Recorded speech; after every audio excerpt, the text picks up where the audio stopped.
لا صوت يعلو فوق صوت ذهاب نهائي دوري أبطال إفريقيا بين الأهلي المصري والترجي التونسي في المباراة اللي هتقام الساعة 10 من مساء يوم السبت المقبل إن شاء الله على أرضية ملعب رادس الدولي بتونس. ويسعى الفريقان لتحقيق نتيجة إيجابية قبل موقعة الحسم في إياب استاد القاهرة إن شاء الله.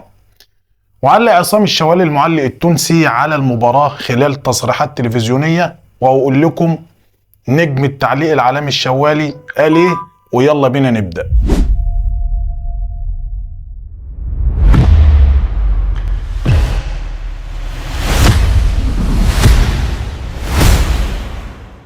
السلام عليكم، ازيكم عاملين ايه؟ يا رب تكونوا بخير. وقبل ما نبدا الفيديو ندعي لاخواتنا ان ربنا يصبرهم ويرحم شهدائهم ويشفي جرحهم انه ولي ذلك والقادر عليه، اللهم امين. علق عصام الشوالي المعلق التونسي على المباراة خلال تصريحات تلفزيونية من خلال مداخلة هاتفية مع مدحت شلبي في برنامج مساء الأنوار على قناة MBC مصر. اتكلم الشوالي عن بعض التفاصيل الخاصة بالمباراة ومهمة جدا، وقال إن على فريق الترجي محاولة التسجيل في الأهلي وعدم تلقيه أي هدف، وقال إن نتيجة 1-0 هتكون جيدة جدا للفريق التونسي اللي هو الترجي، خصوصا ان الترجي بيجيد اللعب خارج ارضه في المباريات المهمه. طبعا الشوالي نسي ان اخر لقاءين بين الاهلي والترجي الاهلي فاز في تونس وفاز في القاهره. المهم انه بيحفز يعني اولاد بلده. طبعا الطريف بقى انه قال لك مين هيكون صاحب القضيه، ممكن كلنا فاكرين، وهي الجمله الشهيره ليه طبعا اللي قالها على هدف قفشه في الزمالك في نهائي دوري ابطال افريقيا موسم 2020. الشوالي قال انه بيتمنى تكون من نصيب المحترف البرازيلي في صفوف الترجي رودريجو روديجيز. عصام الشوالي حذر كمان لاعب الترجي من مفاتيح لعب الاهلي، وبالتحديد الظهير الايسر علي معلول النجم التونسي وامام عاشور.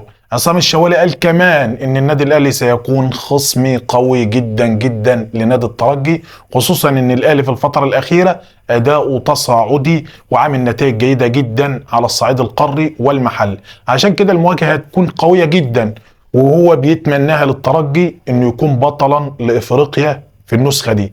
طبعا مع احترام الكابتن الشوالي الاهلي السيد افريقيا، وهو بيتمنى ان نادي من تونس ياخد البطوله، وده شيء عادي جدا. نروح للنادي الاهلي ان شاء الله، هيسافر لتونس مساء اليوم للاستعداد خلال 3 ايام لمباراه النهائي، الحلم المرتقب والدفاع عن اللقب المفضل، طبعا بطوله دوري ابطال افريقيا، وهي البطوله المفضله لكل جماهير النادي الاهلي، وان شاء الله خير. واستقر كولر بصوره مبدئيه على استبعاد محمود الزنفولي وعمر كمال عبد الواحد، طبعا لانهم مش متأيدين في القائمه الافريقيه، واحمد عبد القادر وعمرو السوليه وحمزه علاء للاصابه، واستبعاد اليو ديانج وخالد عبد الفتاح لرؤيه فنيه للمدرب كولر. وتم كمان استبعاد الستة الشباب اللي كانوا طبعا موجودين، وهم الحارس حازم جمال ومصطفى ابو الخير والمعتز بالله محمد واسلام عبد الله وابراهيم عبد الحكيم ويوسف خالد بيبو، لنقص الخبره لانهم ما شاركوش كمان رغم انهم مقيدين افريقيا.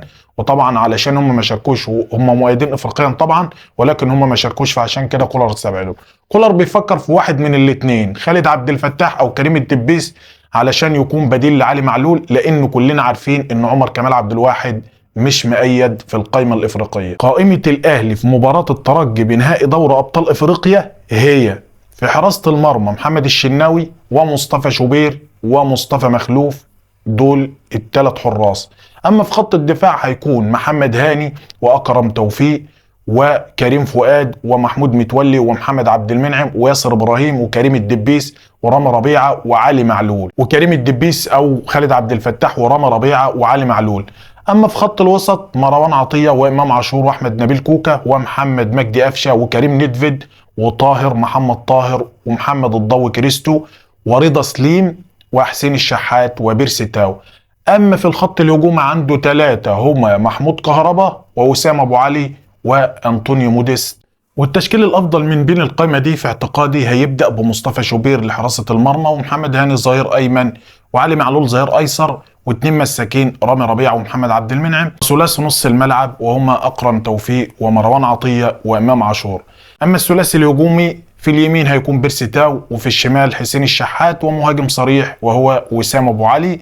نتمناها إلهية إن شاء الله، ونحسم النهائي إن شاء الله في تونس، ونرجع بنتيجة إيجابية بإذن الله. وفي نهاية الفيديو ندعي لإخواتنا إن ربنا يصبرهم ويرحم شهدائهم ويشفي جرحهم، إنه ولي ذلك والقادر عليه، اللهم آمين. وما تنساش بالله عليك يا صديقي تدعمني باللايك الجميل والاشتراك في القناة وتفعيل زر الجرس علشان أقدر أستمر. والسلام عليكم.